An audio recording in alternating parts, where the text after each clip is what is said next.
millions worldwide how to become rich. Now, best-selling author and financial expert Robert Kiyosaky reveals the financial secrets of the rich with you. See how Robert's simple formula for personal wealth can transform your life and put you on the path to true financial freedom. 60 Minutes to Getting Rich begins right now.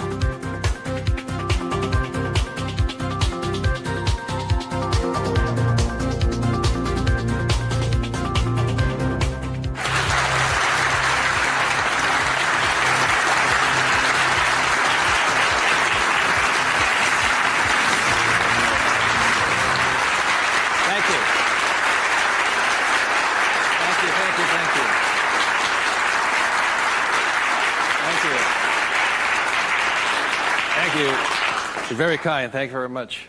First of all, thank you for coming here this morning, and some of you came from great distances.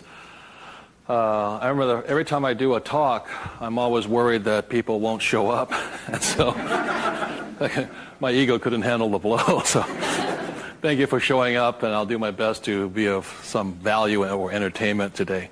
First of all, how many people have had the chance to read Rich Dad, Poor Dad? Good. Okay, thank you. For those who haven't had a chance to read the book, I'll give you a quick background on the story. Rich Dad, Poor Dad is a true story, and it's based upon my two dads. My real dad was the head of education for the state of Hawaii, a very smart man. He was the boss and things like that when I was in school. And my rich dad was my best friend's father. And my best friend's father was a man who didn't finish school. He dropped out of school at age 13. But ultimately became one of the richest men in the state of Hawaii. Self-made, did it on his own, and stuff like that.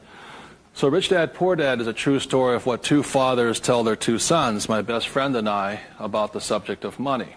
And as the the positioning statement of the book says, what the rich teach their kids about money, that the poor and middle class do not.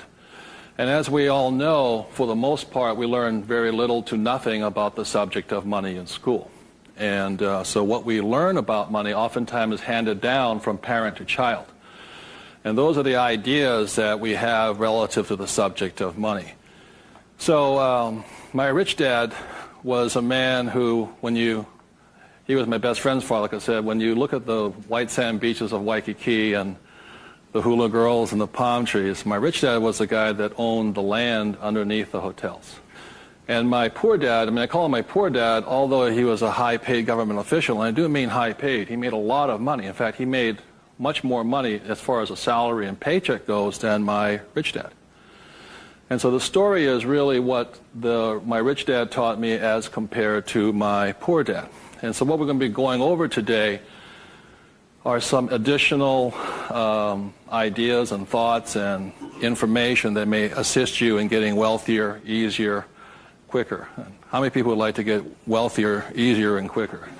Good. Thank you. So in contrasting them, most of us have heard, like my poor dad, very middle-class man, smart man, but he had middle-class ideas when it came to money and values. And he always said, son, our house is an asset, and it's our largest investment. And my rich dad would say, here I'm 9 years old, I go, okay, I got it, Dad, I got it, right? And then I would go over to my rich dad's house, and I would say, my dad just said, our house is an asset and our largest investment. And my rich dad would say, well, that's why your old man's not rich, is because your house is not an asset, and if it's your largest investment, you're in really big trouble. And that's when the contrast that started to hit me. And then my poor dad always said, do you think money grows on trees? And his favorite words were, I'd say, Dad, let's buy this. He goes, I can't afford it. And my rich dad said he forbade his son and I from ever saying the words, I can't afford it. He said, the moment you say you can't afford something, it becomes true. So the power of the spoken word or your thought has the ability to become what you think is real in the world. So if you say, I can't afford something, that becomes your real world or reality. And what my rich dad said instead was, instead of saying I can't afford it, simply say, how can I afford it? Or in school, a lot of times, I'd say, hey, Dad, guess what? I'm going to be a millionaire. He goes, you can't do that. And my rich dad said, never say you can't do something. Ask yourself, how can I do it? And he said, and just in the switching of those words, if you say, how can I afford it, your mind opens up to the possibility. And your mind then has to go to work. This is your single most powerful tool you have is the brain. But if you say, I can't afford it, then the thing goes to sleep and it sits there, goes dormant, and doesn't have to do any more work. You're the one who's doing the work then. So those are some of the subtle differences. My poor dad, the school teacher, the head of education, always said to me, he says, son, go to school, get good grades, get a safe, secure job, high-paying job, and work hard. And my rich dad said, that's a good idea if you want to work hard all your life. He says, but if you want to get rich, you have to learn how to have money work hard for you so you don't have to work for it. And you also have to learn to buy companies. Don't be the guy applying for the job, be the guy that's handing out the job. But I want to give you something I rarely say to people, is that there was 3 main points that I think made a difference in my life. And point number 1 is that I realized very early on in life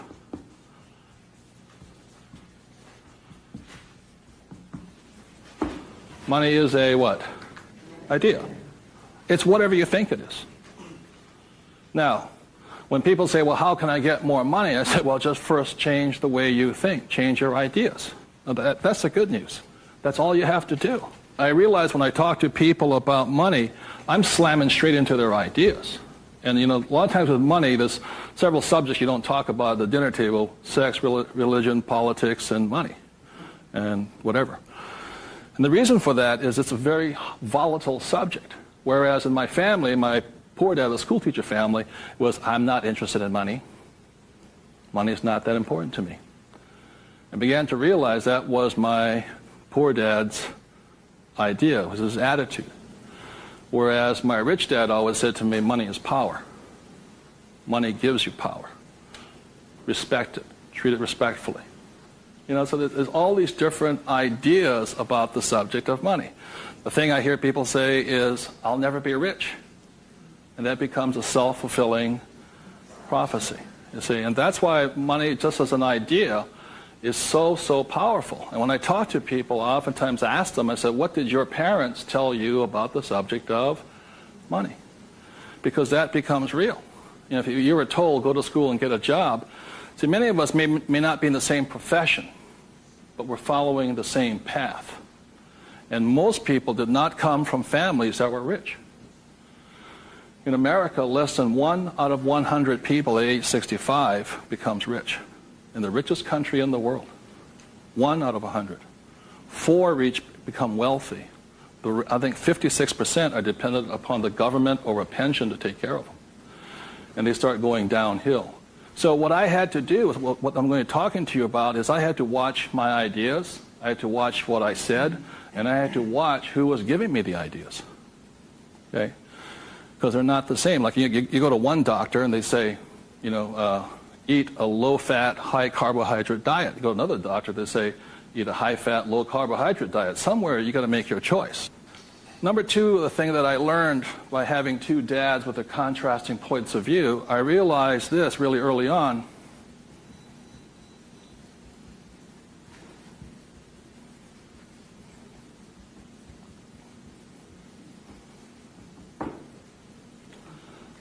I realized that money doesn't make you what? Rich. Because my poor dad made more money than my rich dad. So I think one of the biggest mistakes we've been going into is a lot of times people actually think if I win the lottery, then I'll be rich. Or if I go to Vegas or gamble or my luck changes, then I'll be rich. It has nothing to do with it. Money is a very powerful tool, as my rich dad used to say. If you use it well, it'll make you richer. If you abuse it, it'll make you poor. So one of the big things that my poor dad made the mistake of saying, he always thought that if he got a pay raise, that would solve his money problems. And the trouble is, every time he got a pay raise, he got bigger problems. So it made him poorer and poorer the more money he made. Does that make sense, you guys? That was a very big problem with him. And then the third thing I realized by having 2 dads and having 2 contrasting points of view was that there's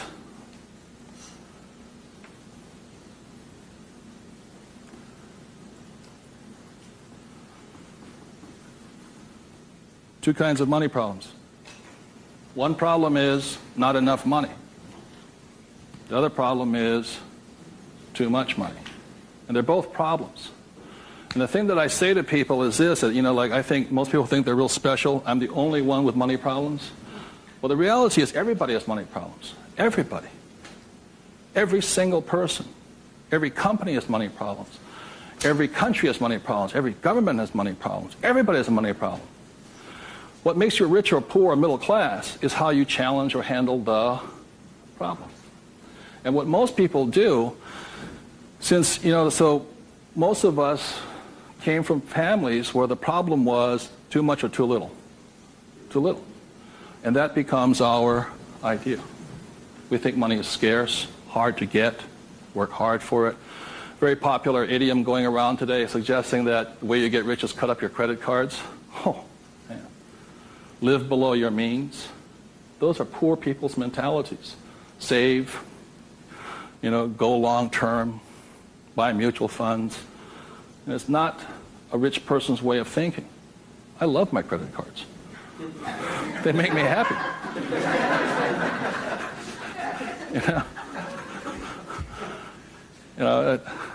I drive, he says, drive a cheap car. I don't look good in a cheap car. I don't feel good. Now, the point I'm making here, again, there's poor, middle class, and rich. And very early on in my life, I really realized that being poor and struggling did not look good on my face. And I did not like it. But I grew up in a family that if you were rich, the idea was that you were crooked, evil, not caring, inhuman, not generous, and all that stuff. So if I said I want to be rich, then I went against my family's values. It was tough having that. Now, the other thing I saw was that by my rich dad managing his money well and becoming a business owner and an investor, that he got richer and richer and richer. Then he had a different kind of problem. His problem was too much money. And my rich dad said to me when I was about 18 or 19 years old, he said, son, there's two kinds of problems. Not enough or too much. Which one do you want? And at that point, doesn't make, and so I made an obvious choice. I said, I like the one with too much. I want to have that problem. And it's a very big problem. So knowing these three different things, I could make different distinctions and different choices in my life. The big point I want to make today is that money comes down to fundamentally a choice. That's all it is.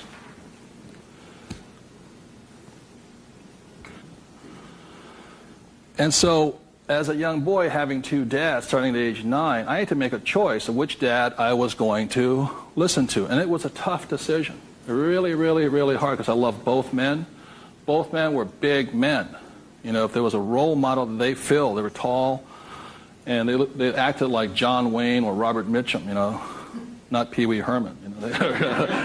They were big, strong, powerful, good, honest, hardworking men. I love them both. But their ideas were almost polarized, completely opposite. And that's why in Rich Dad, Poor Dad, in the book, I write that Robert Frost's poem, I think The Road Less Taken or The Road Less Traveled, I had to make a choice of which one I was going to listen to. Which one was I going to follow down the path? And I made that choice. And it was a hard decision because I had to go against my whole family's culture, beliefs, and they're all school teachers. When I came back from Vietnam, they said, I got my bachelor's degree. I got that Bachelor of Science. They said, now, son, you are going for your master's, aren't you? I said, I kind of doubt it. He said, but you won't get a good job. You get a better pay raise if you have a higher degree. I said, I'm not going to get a job. And it's hard. You sit at the dinner table and there's no conversation, Well, you going to get your doctorates? I said, well, if I'm not going to get my master's, I don't think I'm going to get my doctorates. Yeah, but you get a better pay raise. They came from the government model that it was not what you did, it was what your degree was that you got paid by. And that's their reality. It's not my reality. So I had to make a choice. And the thing I say to people is that in many ways I'm more like my poor dad. You know, when I retired in 1994, sold my company and all this, I was set for life. You know, I realized that I'd been too much like my rich dad, and that I wanted to run the second half of my life more like my poor dad, but I was going to teach people what my rich dad taught me. That was a decision I made. But the thing is, it's a choice. And my propensity, my natural inclination, my genetic makeup, my mental makeup is more to be poor.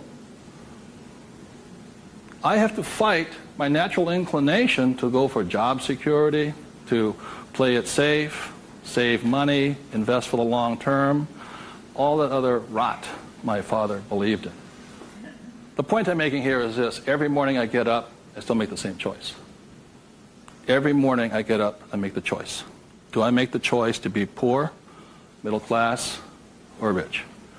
And we all have that choice. You know, we have to, as individuals, make that choice. By the end of my talk today, you'll find out how easy it is to become exceedingly wealthy. But it's just a choice. Okay. So my intention is to maybe shake some of your core values. You know, think about the way you think, change the way you think. You may want to make some new choices and things like this. That's my purpose. So what I'd like to ask you to do is you find a partner. I'll give you about 30 seconds, and you can just talk it over. You talk about what your parents taught you, what choices you had, but more importantly, talk about this subject here. It's just an idea. What were some of the ideas you got from your family? The idea that you think you work harder and make more money, will that make you rich? I don't think so. And there's only two kinds of money problems. Which one do you want? If you're sitting by yourself, break out a notebook and just write down some of your thoughts. Because really, it's just your ideas that cause you to be rich, poor, middle class. So we take about 30 seconds and discuss with the person next to you some of these ideas. Thank you.